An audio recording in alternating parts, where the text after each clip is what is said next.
பாலும் தெளிதேனும் பாகும் பருப்பும் இவை நாளும் கலந்துனக்கு நான் தருவேன். கோலம் செய்துங்கக் கரிமுகத்து தூமணியே நீ எனக்கு சங்கத்தமிழ் மூன்றும் தா. மூஷிக வாகன மோதகஸ்த சாம்பரகர்ண விளம்பித சூத்ர வாமனரூப மகேஸ்வரபுத்திர விக்ன விநாயக பாதநமஸ்தே. ஜெய்கணேச ஜெய்கணேச பாகிமாம், ஸ்ரீகணேச ஸ்ரீகணேச ரக்ஷமாம். பகவதி யூடியூப் சேனல் நேயர்களுக்கு டாக்டர் ஹரிஹர சர்மாவின் பணிவான நமஸ்காரங்கள். சக்தி ஜோதிடர் குழுவின் சார்பாக வைகாசி மாத பலன்களை பற்றி பார்ப்பதற்காக அடியேன் சக்தி சோமியா ஐயா நானும் டாக்டர் ஹரிஹர சர்மா ஐயா அவர்களும் ஆஸ்ட்ரோ KS ஐயங்கார் அவர்களும் வந்திருக்கின்றோம். இப்போ இந்த வைகாசி மாத பலன்கள் 14/5/2024 முதல் 14/6/2024 வரைக்கும் வைகாசி மாதம். இந்த வைகாசி மாதத்துலேயும் என்னென்ன நல்ல நாட்கள் சுப நாட்கள் இருக்கிறது, அதே போல் கிரக நிலைகள் எப்படி இருக்குது அப்படிங்கிறத பற்றி நம்முடைய டாக்டர் ஹரிஹர சர்மா ஐயா சொல்லுவாங்க. அனைவருக்கும் ஹரிஹர சர்மாவின் பணிவான நமஸ்காரங்கள். நாம் இப்போ பார்க்க போகிறது ஒவ்வொரு மாதமும் பலன்கள் பார்த்துக்கிட்டு வரோம். அதுபடி இந்த வருஷம் குரோதி மாதம் வைகாசி மாத பலன்களை பார்க்க போகிறோம். சரி, பலன்களை பார்க்க போகிறதுக்கு முன்னாடி இந்த மாதத்தில் என்னென்ன விசேஷ நாட்கள் அப்படின்னு பார்த்தோம்னா ரொம்ப சௌரியமாக இருக்கும். இதில் பிறக்கும் பொழுதே பார்த்தீங்கன்னாக்கா வைகாசி மாதம் 21ஆம் தேதி, அதாவது ஆங்கில தேதி 3/6/2024 திங்கக்கிழமை.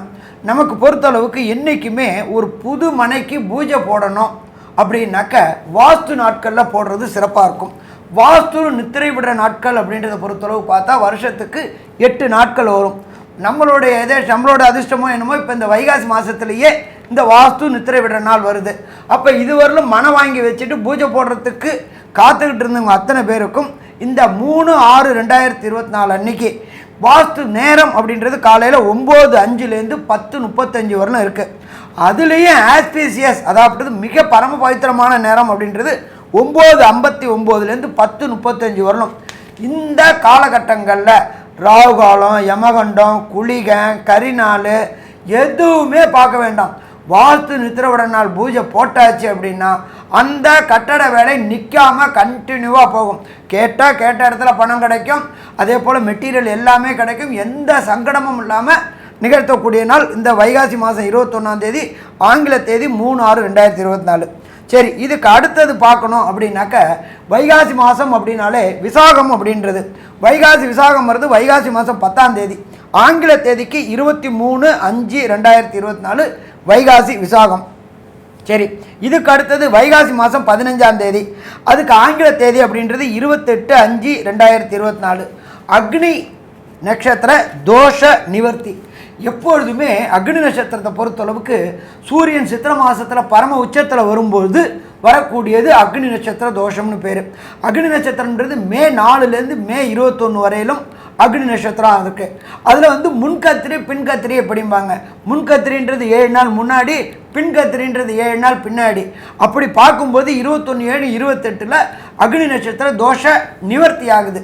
இந்த காலகட்டங்களில் பெரும்பாலான சுப நிகழ்ச்சிகளை தவிர்ப்பது நல்லது. வேறு தவிர்க்க முடியாமல் பண்ணணும்னா அருகில் உள்ள ஜோசியர்கிட்ட கேட்டுக்கிட்டு பண்ணலாமான்னு கேட்டுக்கிட்டு பண்ணுங்கள். மற்றபடி இந்த 28 நாளும் முன்கத்திரி பின்கத்திரியில் பண்ணுறதை தவிர்ப்பது மிக சிறந்தது. சரி, இப்போ இந்த வைகாசி மாதம் பிறக்கும் பொழுது எந்தெந்த கோள்கள் எந்தெந்த நிலையில் இருக்குது அப்படின்றத கோள் சாரம் அப்படிம்போம்.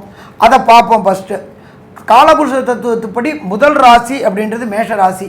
மேஷ ராசியில் புத பகவானும் சுக்கிர பகவானும் இருக்கிறாங்க. அதுக்கு அடுத்தது ரிஷப ராசி, சூரிய பகவானும் மாறின குரு பகவானும் இருக்கிறாங்க. அதுக்கு அடுத்தது கன்னியா ராசி, கன்னியா ராசியில் கேது பகவான் இருக்கார். அதுக்கு அடுத்தது கும்ப ராசியில் சனி பகவான் இருக்கார். காலபுருஷ தத்துவத்தின் கடைசி ராசியான மீன ராசியில் செவ்வாய் பகவானும் ராகு பகவானும் இருக்கின்ற இந்த கோல்சார நிலையில் இந்த வைகாசி மாதம் பிறக்குது. நம்ம எப்பொழுதுமே இந்த கோல்சாரத்தில் பலன் சொல்கிறது அப்படின்றத பொறுத்தளவுக்கு 2 விதமாக இருக்குது. மெல்ல செல்லும் கிரகங்கள், விரைவாக செல்லும் கிரகங்கள் இருக்குது. மெல்ல செல்லும் கிரகங்கள் அப்படின்ற பொறுத்தளவுக்கு குரு பகவான் சற்ற இருக்கக்கூடிய 1 வருஷம், அடுத்தது ராகு கேது பகவான் சற்ற இருக்கக்கூடிய 1.5 வருஷம், சனி பகவான் 2.5 வருஷம். இதை தவிர பாக்கி கிரகங்கள் அப்படின்ற பொறுத்தளவுக்கு சூரியன், செவ்வாய், புதன், சுக்கிரன் இவங்களை வச்சுக்கிட்டு பலன் சொல்கிறது. இதை தவிர உங்களுக்கு செவ்வாய் இது வச்சுக்கிட்டு பலன் சொல்கிறது. அப்போ நாம் இப்போ பலன் சொல்ல வர்றது வந்து விரைவாக செல்லும் கிரகங்களை வச்சுக்கிட்டு. சந்திரன் 2.5 நாளைக்கு ஒரு ட்ரிப் மாறுறாரு. அப்படி மாறும்பொழுது இந்த வைகாசி மாதத்தில் என்னென்ன கிரகங்கள் அதுக்குள்ளார மாறுறாங்க. எப்பொழுதுமே இந்த சூரியன், புதன், செவ்வாய், சுக்கிரன் 41 நாள்லேருந்து 45 நாள் மாறுவாங்க. அதுபடி மாறக்கூடியது அப்படின்ற பொறுத்தளவுக்கு 20/5 சுக்கிர பகவான் ரிஷபத்தில் மாறுறாரு. அதுக்கு அடுத்தது 24/5 புத பகவான் ரிஷபத்துக்கு மாறுறாரு. 31/5 செவ்வாய் மேஷத்துக்கு மாறுறாரு. அதுக்கு அடுத்த மாற்றம் அப்படின்றத பொறுத்தளவுக்கு 9/6 புத பகவான் மிதுனத்துக்கு மாறுறாரு. 13/6 சுக்கிர பகவான் மிதுனத்துக்கு மாறுறாரு. அப்போ இந்த 4 கிரகங்களும் மெல்ல செல்லும் கிரகங்கள் கிடையாது, விரைவாக செல்லும் கிரகங்கள். இதை வச்சுக்கிட்டு தான் நாம் பலன் சொல்ல போகிறோம். அதுபடி இப்போ பலனை பொறுத்தளவுக்கு மேஷத்திலிருந்து மீனத்துக்கு வரையிலும் ஒவ்வொரு ராசிக்கும் என்னென்ன பலன்கள் உண்டு அப்படின்றத விரிவாகவும் விளக்கமாகவும் பார்ப்போமா? அன்பான மீனராசி என்பர்களே, இந்த வைகாசி மாதம் உங்களுக்கு எப்படி இருக்குன்னு பார்ப்போமா? நீங்கள் வைகாசி மாதம் பிறக்கிற டயத்திலேயே உங்களுடைய ராசிநாதனான குரு பகவான் 3ஆம் இடத்துக்கு போகிறார். மிக விசேஷம். அங்கே பார்த்தோம்னாக்க உங்கள் ராசிக்கு 6க்கு உண்டான சூரிய பகவான் இருக்கார். 3க்கு உண்டான சுக்கிர பகவானும் 4க்கும் 7க்கும் உண்டான புத பகவானும் இருக்கிறாங்க. அப்போ உங்களுடைய கம்யூனிகேஷன் பாவம் மிகவும் வலுப்பெறுது. சாதாரணமாக வலுப்பெறலை. சூரியன் இருக்கார், புதன் இருக்கார், சுக்கிரன் இருக்கார், குரு இருக்கிறார். நீங்கள் என்ன சொல்கிறீங்களோ அதை சிரமேற்கொண்டு செய்யக்கூடிய ஆட்கள் உங்களுக்கு இந்த காலகட்டங்களில் கிடைக்கும். இதை தவிர ராசியிலேயே ராகு இருக்கார். அந்த ராகுக்கு இடம் கொடுத்த குரு அப்படின்றதுனால கோதண்ட ராகுவாக இருக்கார். அப்போ கொஞ்சம் 7ஆம் இடம் அப்படின்றது கேது. 7ஆம் இடம்ன்றது நம்மளுடைய life partner plus business partner. இவங்களால சின்ன சிக்கல்கள் ஏற்பட்டு இருந்துச்சு இத்தனை நாளாக. ஆனால் இந்த வைகாசி மாதத்தில் குரு பகவானானவர் 1/5/2024 பெயர்ந்து அவர் 5ஆம் பார்வையாக உங்களுடைய 7ஆம் இடத்தை பார்க்குறார். அப்போ கணவன் மனைவி ஒற்றுமை கூடக்கூடிய வாய்ப்புகள் உண்டு. இதுவரையிலும் லைஃப் பார்ட்னர் கூட உங்களுக்கு இருந்த டிஃப்ரெண்ட் ஆஃப் ஒப்பீனியன் மறையக்கூடியது மட்டும் இல்லாமல் உங்களுடைய தொழில் பார்ட்னர் கூட இருந்த சின்ன கருத்து வேற்றுமைகளும் இந்த காலகட்டங்களில் குறையக்கூடிய வாய்ப்புகள் உண்டு. இதை தவிர குருபலம் என்கின்ற வியாழன் நோக்கு உங்களுக்கு ராசிக்கு 12ல் விரய சனி நடந்துட்டுருக்கு. குருவானவர் 7ஆம் இடத்தை பார்க்குறார். மீனராசிக்கு சேர்ந்தவங்களுக்கு இதுவரையிலும் திருமணம் தடையும் தாமதமும் ஏற்பட்டுக்கிட்டு இருந்துச்சு.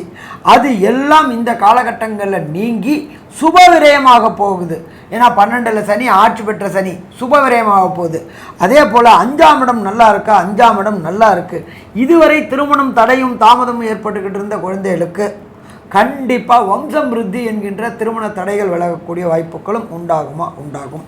இதை தவிர 3ஆம் இடத்துல இருக்கிற குரு பகவானானவர் உங்களுடைய 11ஆம் இடத்தை பார்க்குறார்.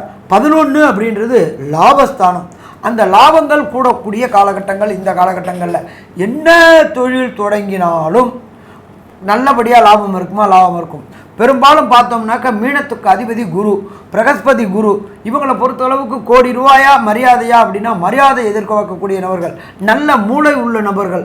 அப்போ இவங்க மூளையை வச்சுக்கிட்டு இந்த காலகட்டங்களில் எந்த தொழில் தொடங்கினாலும் தொட்டதெல்லாம் தொடங்கக்கூடிய காலகட்டங்கள், வச்சதெல்லாம் விடிவு கிடைக்கக்கூடிய காலகட்டங்கள். அப்போ பணத்துக்கு பஞ்சமே கிடையாது.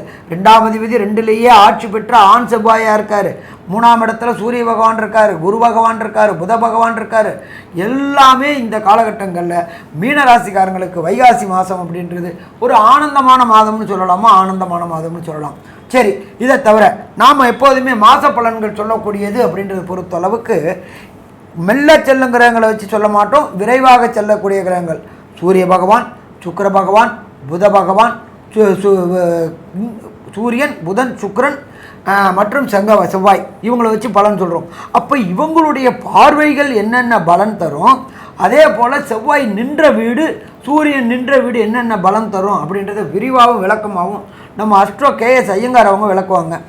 ஐயா, அற்புதமாக சொன்னீங்க. மீனராசியை பொறுத்தவரையிலும் பார்த்தோம்னா உங்களுடைய ராசிக்கு 2ஆம் அதிபதி 2ஆம் இடத்துல ஆட்சி பெற்று போயிருக்கிறது பெரிய விசேஷம். 2ஆம் அதிபதினு சொல்லக்கூடியது எதுக்காக பெருசாக சொல்கிறோம் அப்படின்னா, அவரே குடும்பஸ்தானாதிபதி, அவரே வாக்குஸ்தானாதிபதி, அவரே தனஸ்தானாதிபதி. அதனால் தனம், வாக்கு, குடும்பம் இந்த 3த்தையும் ரெப்ரசன்ட் பண்ணுறதுனால உங்களுக்கு பண வரவிற்கு பஞ்சம் இருக்காது. எப்பொழுதும் பண வரவு இருந்து கொண்டே இருக்கக்கூடிய காலகட்டம்.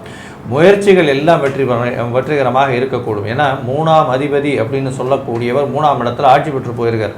பெரிய ஏற்றம். 3-8க்கு அதிபதி 3ஆம் இடத்துல ஆட்சி பெற்று இருக்கிறதுனால வெளிநாட்டுக்கு போகணும்னு பார்த்துட்டு இருக்கவாளுக்கு நிச்சயமாக வெளிநாடு பாக்கியம் இருக்கக்கூடிய காலகட்டமாக இருக்குது. புதிய வேலை கிடைக்கக்கூடிய பாக்கியம் நிச்சயமாக உண்டு. ஏன்னா 6ஆம் அதிபதி 3ஆம் இடத்துல இருக்கிறது பெரிய ஏற்றத்தை கொடுக்கும். அதனால் வந்து புதுசாக வேலைக்கு பார்த்துட்டு இருக்கவங்களுக்கு வேலை மிகவும் ஏற்றமாக இருக்கும்.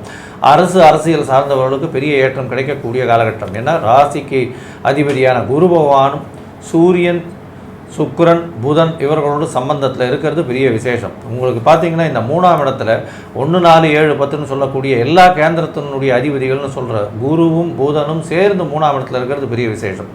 இதை தவிர பார்த்தேனால் 9ஆம் அதிபதி 9ஆம் இடத்துல ஆட்சி இருக்கிறது பெரிய ஏற்றத்தை கொடுக்கக்கூடிய காலகட்டமாக. 9ஆம் அதிபதி 2ஆம் இடத்துல ஆட்சி பெற்றிருக்கிறது பெரிய ஏற்றம். தந்தையின் மூலியமாக உங்களுக்கு பொருள் வரவு அதிகமாக இருக்கும், பண வரவு அதிகமாக இருக்கும். அதை தவிர வந்து உங்களுக்கு வெளிநாட்டுக்கு போகணும் படிக்கிறதுக்குன்னு பார்த்துட்டு இருக்கவாளுக்கு நல்ல ஒரு ஏற்றம் கிடைக்கக்கூடிய காலகட்டம். சிறு சிறு மறதிகள் ஏற்படும் படிக்கக்கூடிய மாணவர்கள். ஏன்னா 4ஆம் அதிபதியும் 4க்கு 12ல் இருக்கிறதும் 12ஆம் இடத்துல உங்களுக்கு வந்து சனி பகவான் இருக்கிறது 7ரை சனி ஆரம்பித்ததுனால மறதி கொஞ்சம் அதிகமாக இருக்கும், டிஸ்ட்ராக்ஷன்ஸ் கொஞ்சம் அதிகமாக இருக்கக்கூடிய வாய்ப்பு. பார்ட்னர்ஷிப் பிஸ்னஸில் சிறு சிறு தொய்வு இருக்கும். 7ஆம் இடத்துல பார்த்தோம்னா கேது பகவான். அதனால் வந்து எதிர்பாலினத்தவர் வந்து உங்களை நுணுக்கமாக பார்க்கக்கூடிய வாய்ப்புகள் உண்டு. அதை தவிர வந்து எதிராளிகள் உங்களை வந்து ரொம்ப பார்த்து உங்களுடைய ஃபுட் ஸ்டெப்ஸ் ஆர் வாட்ச்னு சொல்லக்கூடிய அளவில் இருப்பாங்க. பார்ட்னர்ஷிப்பில் வந்து எதிர் பார்ட்னர் வந்து உங்களுடைய செலவுகள் எல்லாத்தையுமே கவனிச்சுட்டே இருப்பார். ரொம்ப ஜாகிரதையாக இருங்க. ஏன்னா கேது பகவான் உங்களுடைய ராசிக்கு 7ஆம் இடத்துல இருக்கிறதுனால எல்லா விதமான நுணுக்கமான விஷயங்களையும் தோண்டி பார்க்கக்கூடிய ஐடியாஸ் வரும். அதனால் பார்ட்னர்ஷிப் பிஸ்னஸில் சற்று பிரச்சனைகள் இருந்தாலும் உங்களுடைய ராசிநாதனே வந்து 5ஆம் பார்வையில் பார்க்கறதுனால அது எல்லாமே விலகி போகக்கூடிய காலகட்டமாக இருக்கும். உங்களுடைய ராசிக்கு பார்த்தலையானால் 9ஆம் இடத்தையும் குரு பார்க்குறார், 11ஆம் இடத்தையும் குரு பார்க்குறார். இதன் மூலியமாக திருமண பாக்கியம் ஏற்படக்கூடிய வாய்ப்புகள் நிச்சயமாக இருக்குது.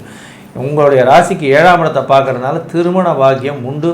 சப்தமாதிபதியும் குருவோடு சேர்ந்து இருக்கிறதுனால கண்டிப்பாக திருமண பாக்கியம் திருமணமாக தீரும். இப்போ வந்து நிச்சயமாக உங்களுக்கு திருமணத்திற்கு உண்டான நாள் குறிக்கப்படும். அதை தவிர வந்து திருமணத்துக்கு உண்டான நிச்சயதார்த்தம் இந்த மாதத்தில் கண்டிப்பாக நடக்கும். உங்களுடைய ராசிக்கு பார்த்தலையானால் வெளிநாடு போகக்கூடிய பாக்கியம் உண்டு, புதிய வேலை கிடைக்கும், தொழிலில் பெரிய ஏற்றம் கிடைக்கக்கூடிய காலகட்டமாக அமைய போகிறது. இந்த மாதத்தில் வந்து சில நாட்களை நீங்கள் வந்து தவிர்க்க வேண்டிய கட்டாயம் இருக்கும். அதாவது சந்திராஷ்டம நாட்கள்னு சொல்லுவோம். அந்த சந்திராஷ்டம நாட்களில் மதிகாரகன் மதி மயங்கக்கூடிய கட்டத்தில் நிச்சயமாக வந்து தவறான முடிவுகள் எடுக்கக்கூடும். அதனால் இந்த நாட்கள் என்னென்ன, இந்த நாட்களில் வந்து ஜாமீன் கையெழுத்து போடுறது, அடுத்தவங்களுக்குன்னு போய் வந்து நம்ம இவர் வந்து ரொம்ப நல்லவர்னு சொல்கிறது, இதெல்லாம் இல்லாமல் இருக்கிறது ரொம்பவும் நல்லது.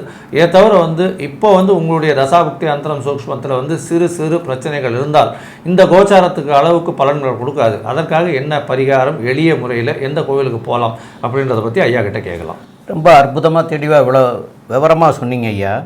இதில் இந்த குரு 11ஆம் இடத்தை பார்க்கறதுனால ஏற்கனவே திருமணமாகி அவங்களுக்கு விவாகரத்தாக இருந்தாலோ இல்லை ஒருத்தர் இல்லாமல் இருந்து அந்த மாதிரி இருந்தவங்களோ 2ஆம் தார திருமணம் செய்கிறவங்களுக்கு கூட இந்த காலகட்டத்தில் அவருடைய குரு வந்து 11ஆம் இடத்தை பார்க்கறதுனாலையும் அந்த குரு களத்திரக்காரகனாகிய சுக்கிரனோட ஆட்சி பெற்ற ஸ்தானத்தில் இருக்கிறதுனாலையும் 2ஆம் தார திருமண வாழ்க்கைக்காக காத்திருப்பவங்களுக்கு 2ஆம் தார திருமண வாழ்க்கையும் இந்த காலகட்டத்தில் அமைகிறதுக்கு உண்டான வாய்ப்பும் மிக அதிகமாக இருக்குது. அது போக ஐயா சொன்ன மாதிரியா இப்போ இந்த வைகாசி மாதத்தில் வந்து உங்களுக்கு சந்திராஷ்டம தினங்கள் அப்படின்னு சொல்லக்கூடியது வைகாசி மாதம் 8ஆம் தேதியும் 9ஆம் தேதியும் வருது. அந்த வைகாசி 8ஆம் தேதி 9ஆம் தேதிக்கு ஆங்கில தேதி என்ன அப்படின்னு பார்க்குற போது 20/5/2024 திங்கட்கிழமையும் 21/5/2024 செவ்வாய்க்கிழமை இந்த 2 நாட்களும் வருது. இந்த 2 நாட்களில் வந்து ஜாமீன் கையெழுத்து போடுறதெல்லாம் பற்றி ஐயா சொன்னாங்க. அதே மாதிரி சுபகாரியங்கள் செய்கிறதையும் தவிர்க்கணும், பிரயாணங்கள் செய்வதையும் தவிர்க்கணும். உங்களோட வம்பு வழக்குக்கு இருக்கிறவங்களோட பேசுகிற போது நிதானமாக பேசி அவங்களுக்கு வந்து இதை சொல்லலாமா சொல்லக்கூடாதா, நீங்கள் ஏதாவது ஒரு வார்த்தையை சொன்னீங்கன்னா அதை வந்து தப்பான வார்த்தையாக பிடிச்சிட்டு உங்கள்கிட்ட தப்பான செயல்பாட்டுக்கு வந்துடுவாங்க. அதனால் நிதானமாக பேசுகிறது, இந்த 2 நாட்களும் நிதானமாக பேசுகிறது நல்லது. இல்லைன்னா ஒரு வார்த்தையில் ஆமாம் இல்லை உண்டு அப்படிங்கிற மாதிரியாக சொல்லிட்டு போயிடணும்.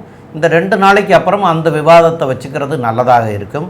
ஆக இந்த காலகட்டங்கள் எந்த ஒரு சுபகாரியங்களும் பிரயாணங்களும் ஜாமீன் கையெழுத்து போடுறதும் பொறுப்பு ஏற்றுக்கிறதும் இதெல்லாம் இல்லாமல் இருக்கிறதும், வழக்குகள் வம்பு வழக்குகள் இருக்கிறவங்க வந்து அந்த கோர்ட்டு கேஸ் இருக்கிறவங்க இந்த தேதிகளில் போய் அட்டன் பண்ணாமல் மாற்று தேதியாக அறிவிச்சுக்கிறதுக்கும் நல்லதாக இருக்கும்.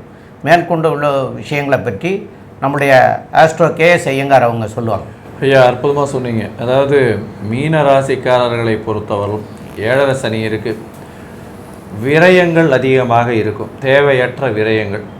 பார்ட்னர்ஷிப் பிஸ்னஸில் பணம் வரும், இருந்தாலும் சிறு சிறு பிரச்சனைகளுக்கு பிறகு பணம் வரக்கூடிய வாய்ப்புகள் உண்டு. எதிர்பாலினத்தவர் மூலியமாக சிறு சிறு பிரச்சனைகள் வரும், நண்பர்கள் மூலியமாக பிரச்சனைகள் வரக்கூடிய வாய்ப்புகள் உண்டு. இந்த அரசு சம்பந்தப்பட்ட விஷயங்களில் இருக்கிறவங்களுக்கு பெரிய ஏற்றம் கிடைக்கும், முயற்சிகள் அனைத்தும் வெற்றி பெறும். தொழில் ஸ்தானாதிபதியும் 3ஆம் இடத்தில் இருக்கிறதுனால முயற்சிகள் உங்களுக்கு ஒரு பெரிய ஏற்றத்தை கொடுக்கக்கூடிய காலகட்டமாக இந்த முயற்சி ஸ்தானாதிபதியில் இருக்கக்கூடிய 3ஆம் இடத்துல நல்ல ஒரு ஏற்றம் இருக்கும். பண வரவிற்கு பஞ்சம் இருக்காது, குடும்பத்தில் நல்ல ஒரு அந்யோன்யம் இருக்கக்கூடிய காலகட்டம். பேச்சில் மட்டும் கவனமாக இருங்க. 2ஆம் இடத்துல செவ்வாய், ஆண் செவ்வாய் டக்குன்னு வந்து தப்பான வார்த்தைகள் பேசக்கூடிய வாய்ப்புகள் மிகவும் அதிகம். வார்த்தை ரொம்ப ஜாகிரதையாக இருக்கும், ஜாகிரதையாக இருக்க வேண்டிய கட்டாயத்தில் இருப்பீங்க. தடித்த வார்த்தைகள் வருவதற்கு பாசிபிலிட்டி ரொம்ப அதிகம், ஜாகிரதையாக இருக்கிறது நல்லது. மொத்தமாக பார்த்தீங்களேனால் இந்த மீனராசிக்காரர்களுக்கு பணவரவிற்கு பஞ்சம் இருக்காது, உடல் நலத்தில் பஞ்சம் இருக்காது, நினைப்புகள் மிகவும் அதிகமாக இருக்கும். 7.5 சனி நடக்கிறது, 7.5 சனியில் அதாவது விரய சனி, அதனால் தேவையற்ற விரயங்கள் அதிகமாக இருக்கும். தொழிலில் வந்து இம்ப்ரூவ்மெண்ட், இன்வெஸ்ட்மெண்ட் நிறைய இருக்கக்கூடிய காலகட்டம். படிக்கக்கூடிய மாணவர்கள் ஒரு தடவைக்கு 10 தரம் படிக்கணும், மறதி அதிகமாக இருக்கும். ஏன்னா 12ஆம் இடத்துல சனி பகவான், புதனும் 4ஆம் அதிபதி 4க்கு 12 இருக்கிறதும் வந்து அந்த அளவு சரி கிடையாது. மொத்தத்தில் இந்த மீனராசிக்காரர்களுக்கு இந்த குரோதி வருஷம் வைகாசி மாதம் ஒரு சுமாரான மாதமாகவே அமையும் அப்படின்றது இந்த சக்தி ஜோதிட குழு சொல்லுது. நன்றி, நமஸ்காரம். ஸ்ரீ பகவதி யூடியூப் சேனல் பார்த்த அன்பர்களுக்கு நன்றி. இதே போன்று ஆன்மீக தொடர்புடைய, ஜோதிட தொடர்புடைய தகவல்களை தொடர்ந்து நீங்கள் பெற ஸ்ரீ பகவதி யூடியூப் சேனலை சப்ஸ்கிரைப் செய்யுங்கள் மற்றும் அருகில் உள்ள பெல் ஐக்கானை அதை அழுத்தினீர்கள் என்றால் தொடர்ந்து என்னுடைய சேனலை பார்க்க முடியும். நன்றி, நமஸ்காரம்.